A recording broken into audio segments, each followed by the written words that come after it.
Hello दोस्तों, उम्मीद है कि आप लोग अच्छे होंगे। आज हम लोग कवर करेंगे बीएड का जो आपका मैथमेटिक्स टीचिंग क्यों रहेगा।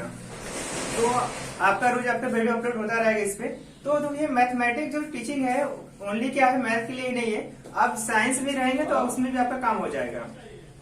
ठीक है, तो आज का मेरा टॉपिक रहेगा गणित या मैथ। तो meaning and defined of mathematics.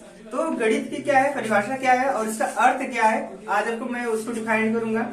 तो पहला काम ये करना है कि आपको बताना है कि जैसे आप लोग का जब भी एग्जाम होता है, जब भी आप मैथमेटिक्स का एग्जाम देने जाते हैं इसमें बीएड में, तो बीएड में जब एग्जाम देने जाते हैं पहला आपका टॉपिक ही इंपॉर्टेंट होता है, गणित क्या है या गणित का अर्थ क्या है। तो आप लोग सभी लोग गणित पढ़ते हैं, तो गणित का मीनिंग क्या है वो आपको नहीं पता होगा।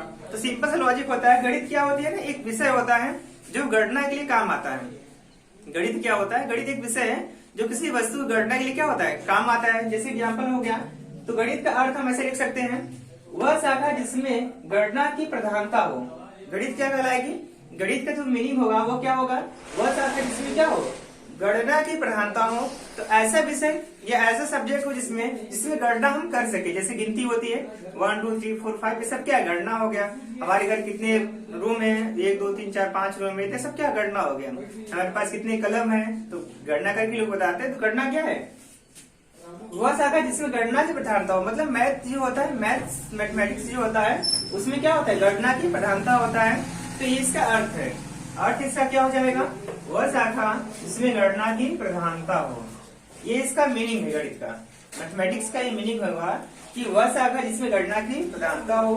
ठीक है, अब इसको बड़ा चढ़ा के लिख सकते हैं और आगे उसको क्या लिखेंगे कि मैथमेटिक्स का अर्थ होता है क्या, गणना की। वह शास्त्र, मैथमेटिक्स क्या, वह शास्त्र है जिसमें गणना की क्या हो, प्रधानता हो।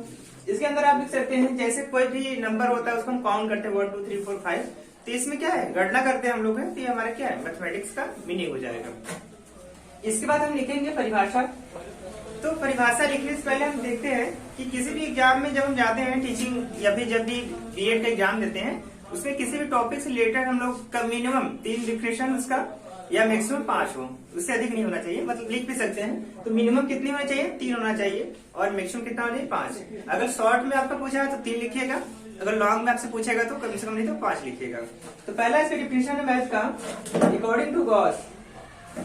अकॉर्डिंग टू गॉस, गॉस ने क्या कहा, देखिए गॉस ने कहा गणित विज्ञान की रानी है। जो गॉस थे उन्होंने कहा गणित क्या है, विज्ञान की रानी है। मतलब जो गणित होगा वो हमारा क्या होगा, विज्ञान का रानी होगा। ठीक है, तो यहाँ पे राजा नहीं होगा, यहाँ पे रानी होगा। तो राजा किसे बोलेंगे, राजा जो बोलते हैं विज्ञान को बोलते हैं हम लोग। तो गणित क्या है, गॉस अकॉर्डिंग गणित जो है विज्ञान की क्या है, रानी हो गई। ये इसका डिफिनेशन होगा गॉस के अनुसार। फिर इसके बाद आप लोग इसके नीचे लिख सकते हैं स्पष्टीकरण। तो इन्होंने कैसे कहा, गॉस ने कैसे कह दिया कि हमारे जो गणित है विज्ञान की रानी है। तो आप इस पे नीचे स्पष्टीकरण दे सकते हैं अपने अनुसार, वो आप लिख सकते हैं। इसके बाद सेकेंड डिफिनेशन है बेल के अनुसार। बेल जी ने क्या कहा, बेल ने कहा कि गणित को, देखिए आप ध्यान से इसको, बेल ने कहा कि गणित को विज्ञान का नौकर माना जाता है।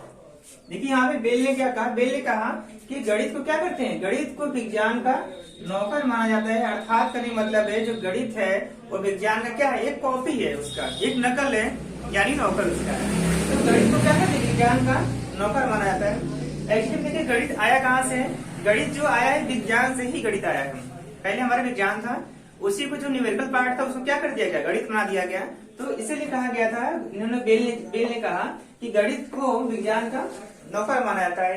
ये कॉन्टेक्ट आपको बहुत महत्वपूर्ण है, आपका सीटेड रिपीटेड इसमें भी आपका एग्जाम में पूछा जाता है, क्वेश्चन है कि पूछ लेगा ना कि गणित को विज्ञान का नौकर किसने कहा है, किसके अकॉर्डिंग कहा गया है। तो हमारा बेल के अकॉर्डिंग कहा गया है। बेल ने क्या कहा, बेल ने ये कहा कि गणित को विज्ञान में क्या करते हैं, नौकर माना जाता है। ठीक है, थर्ड जो होगा आपका बेकन के अनुसार। बेकन जी क्या कहते हैं, देखिए बेकन के अनुसार जो होगा, गणित सभी विज्ञानों का मुख्य द्वार एवं कुंजी है। गणित क्या है, सभी विज्ञानों का मुख्य द्वार एवं क्या है, कुंजी है। तो उन्होंने किसने कहा, बेकन ने कहा। तो ये भी क्वेश्चन बहुत इंपॉर्टेंट रहता है कि किसके अकॉर्डिंग है, क्या सेंटेंस है, वो भी आपको लर्न करना पड़ेगा। तो डिफिनेशन जब भी आप यूपी बीएड में या बीएड में किसी भी आप जब डिफिनेशन को मेंशन करते हैं तो आपको ये ध्यान देना होता है कि जो डिफिनेशन हो एकदम सटीक हो। ऐसा ना हो कि मैंने नाम किसी और पे लिख दिया और डिफिनेशन मैंने किसी और को डाल दिया। देखिए आज से आगे हम लोग कंटिन्यू करते हैं। देखिए क्या बोला है सेकंड क्वेश्चन में। देखिए गणित की प्रकृति यहाँ हमसे पूछा है क्या। देखिए पहले काम क्या था, गणित का आपका अर्थ हो गया, फिर उसका जो भी परिभाषा था, डिफिनेशन था, वो आपका हो गया। तो मीनिंग लिखने के बाद पहले आपका एक बार उसका मीनिंग लिखने अच्छे से। मीनिंग लिखने के बाद सेकंड जो पॉइंट होगा आपका परिभाषा, डिफिनेशन जो आपका होगा मैथ का। डिफिनेशन आप जब दे लेते हैं ना, उसके बाद आपका थर्ड ये गणित की प्रकृति। गणित की प्रकृति क्या है, उसकी नेचर क्या है, उसके बारे में लिखना। फिर देखिए लॉ ऑफ मेथड है। तो पहला है कि नेचर ऑफ मैथमेटिक्स। तो मैथमेटिक्स का क्या नेचर होता है आपको उसको बताना है। तो मैथमेटिक्स का नेचर आप अपने शब्दों में बना के लिख सकते हैं। जैसे मेरा पहला पॉइंट देखिए, बोला है गणित के अंतर्गत हम पद, प्रत्यय, पद मतलब होता है टर्म, प्रत्यय मतलब है कॉन्सेप्ट, फिर यहाँ पे सूत्र मतलब फॉर्मूला, संकेत मतलब संकेत और सिद्धांत पढ़ते हैं। ठीक है, हम लोग क्या क्या पढ़ते हैं प्रकृति में। हम लोग पहले पढ़ते हैं गणित के अंतर्गत, जो गणित होगा उसके अंदर हम क्या क्या पढ़ते हैं, पद पढ़ते हैं, जो उसका टर्म वो पढ़ते हैं, प्रत्यय पढ़ते हैं, जो उसका कॉन्सेप्ट होगा वो पढ़ेंगे, फिर हम पढ़ेंगे सूत्र पढ़ेंगे, उसका फॉर्मूला पढ़ेंगे, संकेत पढ़ते हैं, ठीक है, इंटीग्रेट पढ़ते हैं, फिर सिद्धांत पढ़ते हैं। मतलब कि इस गणित के जो अंतर्गत होता है हम लोग पद, सिद्धांत, प्रत्यय, फॉर्मूला, ये सभी क्या करते हैं, पढ़ते हैं। उसी साथ हम लोग क्या करते हैं, क्वेश्चन को सोल्यूशन करते हैं, हल करते हैं ना। इसके बाद नेक्स्ट है गणित में हम स्थान, सम संख्याओं, मापन, मूल्यांकन, क्या क्या हम लोग करते हैं। हम लोग गणित स्थान, सम संख्याओं, मापन, मूल्यांकन आदि का अध्ययन करते हैं। गणित का जो टर्म होता है उसे हम क्या क्या करते हैं, हम स्थान मतलब कि एक स्थान जिसमें होता है कि हम लोग यहाँ पे जैसे कोई स्थान मतलब होता है जैसे टाइम रिलेटेड। जैसे मैं अभी यहाँ पे हूँ इलाहाबाद में, ठीक, इलाहाबाद में हूँ, तो आप कहीं बनारस में होंगे, तो वहां से जो उसका स्थान होगा, कितनी दूर होगा स्थान, उसका मैथमेटिक्स से हम लोग करते हैं कि ये 20 किलोमीटर होगा, 200 किलोमीटर होगा, 100 किलोमीटर होगा, उससे मेजरमेंट करते हैं हम लोग। फिर क्या है सम संख्याओं। सम संख्याओं मतलब कि संख्या क्या है, कौन सी संख्या है, 2, 4, 6 जो भी संख्याएं हैं। मापन, मापन मतलब होता है किसी चीज को मापना।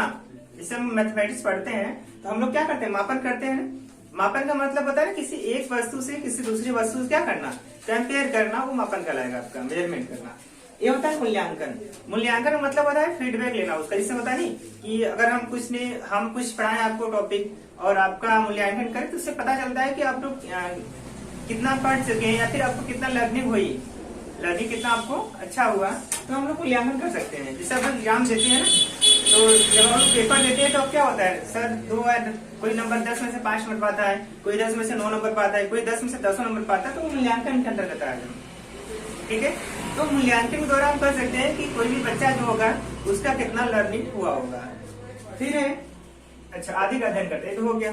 थर्ड पॉइंट हमारा है गणित के अध्ययन से विद्यार्थी में आत्मविश्वास उत्पन्न होता है। गणित के अध्ययन से देखिए ना, ये ऐसा एक टॉपिक मैथमेटिक्स है कि इसके अध्ययन से क्या होता है ना कि आपको कॉन्सेप्ट जो होगा बहुत क्लियर होगा और आपको जो आत्मविश्वास होगा जो वो क्या होगा और बढ़ जाएगा। जैसे होता है कि हम लोग एक क्वेश्चन सॉल्व किया, कोई प्रॉब्लम एक सॉल्व किया मैथमेटिक्स का, तो एक प्रॉब्लम सॉल्व करने के बाद जब मैं उसी के सेम नेक्स्ट प्रॉब्लम जब सॉल्व करता हूँ तो मुझे क्या होता है, आत्मविश्वास बढ़ जाता है कि मैं अब कर लूंगा। जैसे मैंने एक बार मैंने मल्टीप्लाई करना सीखा, तो उसके बाद क्या मल्टीप्लाई कर लेता हूँ, तो इससे क्या होता है कि ऐसा कभी भी मल्टीप्लाई अगर ऐसा आ गया तो मैं क्या होगा, प्रॉब्लम को सॉल्व कर लूंगा। जैसे मुझे टेबल याद हो गया, तो टेबल 2 4 ऐसे आपको मुझे टेबल एक बार लर्न हो गया, तो फिर बाद में क्या होता है, वही प्रॉब्लम फिर मुझे आती है तो मैं उसे क्या करूंगा, आसानी से सॉल्व कर लूंगा। तो इसीलिए बोलता है आत्मविश्वास बढ़ गया मेरा, ठीक है, उससे रिलेटेड हो जाएगा। फिर अगला है गणित में प्राप्त ज्ञान यथार्थ, स्पष्ट, तार्किक तथा एक क्रम में होता है। देखिए ये बहुत महत्वपूर्ण पॉइंट है। बोला है गणित में प्राप्त ज्ञान जो होता है, जो आप गणित में ज्ञान को प्राप्त करते हैं, जो ज्ञान को आप अर्जित करते हो, उससे क्या होता है, यथार्थ ज्ञान। गणित में क्या होती है, मैथमेटिक्स आप कितना ही पढ़ लो तो लगेगा कि कम ही पढ़े यार, अभी और पढ़ना चाहिए। ठीक है, तो इसमें क्या है, बोला है गणित में प्राप्त ज्ञान यथार्थ मतलब बहुत सारी ज्ञान है। फिर क्या बोला, स्पष्ट है। गणित में जो भी ज्ञान आप प्राप्त करते हो क्या है, स्पष्ट है। जिसमें मुझे अभी फॉर्मूला मुझे याद है a+b का होल स्क्वायर, मैं कहता हूँ a² + b² + 2ab कहता हूँ यहाँ पे। तो अब ये बताइए कि ये मुझे स्पष्ट है कि नहीं। ये जो फॉर्मूला पढ़ते हैं यहाँ पे है, तो A square plus B square plus 2ab, आप लोग फॉर्मूला पढ़ते हो क्या, वो स्पष्ट है। ऐसा नहीं है कि 2 साल में वो बदल जाएगा, ऐसा नहीं होगा। जो फॉर्मूला आज है वो 10 साल बाद भी वही फॉर्मूला रहेगा। हो सकता है कुछ न्यू फॉर्मूला बन जाए, लेकिन जो पहले से फॉर्मूला वो तो नहीं चेंज होगा। इसलिए बोलते हैं ये स्पष्ट है, ठीक है। और साइंस और इसमें क्या होता है कि कोई डिफिनेशन या कोई क्वेश्चन आता है ना, तो एक समय के बाद वो क्या होती है, चेंज हो जाती है। जैसे आज मैं जिससे हम लोग 10 साल पहले किसी का डिफिनेशन कुछ और पढ़े होंगे, फिर आने वाले 10 साल में क्या होगा ना कि टीचर भी डिफिनेशन को चेंज कर देते हैं, उसको मॉडिफाई कर देते हैं, तो चेंज हो जाता है। लेकिन जो हम लोग फॉर्मूला लर्न करते हैं, ये तो फॉर्मूला आज भी हम पढ़ेंगे वही रहेगा, 10 साल बाद भी पढ़ेंगे फॉर्मूला वही रहेगा, और 10 साल आने वाले में पढ़ेंगे फॉर्मूला सेम वही रहेगा। इसमें कोई चेंज नहीं होगा। इसलिए बोला क्या होता है, ये क्या है, स्पष्ट है, मतलब ये बहुत स्पष्ट है, इसमें कोई संदेह नहीं है।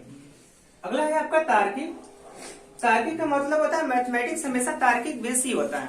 जैसे आपको कोई फॉर्मूला सिद्ध करना है तो आप क्या करते हैं, तर्क वितर्क आप लोग करते रहते हैं ना, तो उसी बोला जाता है कि मैथ का जो सब्जेक्ट हो क्या है, तार्किक है, तार्किक चिंतन है। जितना आप लोग तर्क वितर्क करेंगे उतना ही मैथमेटिक्स के लिए बहुत अच्छा माना जाता है। फिर अगला आपका आता है तार्किक तथा एक क्रम में अध्ययन होता है। क्रम का मतलब होता है कि कोई भी नियम और रूल होता है तो क्या होता है, सीरियल वाइज चलता है। आज हम लोग 1 में पढ़े, कल 2 में पढ़ेंगे, परसों मतलब कि पहले 1 पढ़ेंगे, अगले साल 2 में पढ़ेंगे, फिर 3 में पढ़ेंगे। तो ऐसा नहीं कि आप लोग पहले 2 में चले गए, फिर मुझे मन किया मैं 2 साल बाद फिर यूकेजी में चला जाऊंगा, ऐसा नहीं होगा। मैं क्या करूंगा, सीरियल वाइज चलूंगा, क्रम से चलूंगा, पहले 1 2 3 4 5 ऐसे क्रम से जाऊंगा। तो मैथमेटिक्स भी यही सिखाता है कि जो मैथ के जो प्रॉब्लम होते हैं ना, वो क्रम से होते हैं। ऐसा नहीं कि पहले आप कोई भी सोल्यूशन आप कर रहे हो, ऐसा नहीं पहले आप एक लाइन किए फिर आप लोग डायरेक्ट आंसर लिख सकते हो, ऐसा नहीं होगा। वो सीरियल वाइज चलता है। मतलब पहले जो भी सॉल्व करते हैं, पहले जो भी कोई प्रॉब्लम सॉल्व करते हैं ना, तो पहले क्रम से करते हैं। मतलब पहले 1 स्टेप, 2 स्टेप, 3 स्टेप, 3 4 स्टेप, फिर हम लोग लास्ट स्टेप तक पहुंच जाते हैं। ऐसा हम लोग प्रॉब्लम सॉल्व करते हैं। इसलिए बोला गया गणित में प्राप्त ज्ञान यथार्थ होता है, मतलब इसकी गहराई बहुत होती है, हमको पता नहीं कितना होता है। फिर स्पष्ट होता है, ये तो क्लियर हो गया था। तार्किक होता है, मतलब तर्क वितर्क पे काम करता है मैथमेटिक्स हमारा। फिर तथा ये क्रम में चलता है, क्रम का मतलब है सीरियल पे चलता है। फिर है गणित के ज्ञान का आधार हमारी ज्ञान इंद्रियों द्वारा होती है।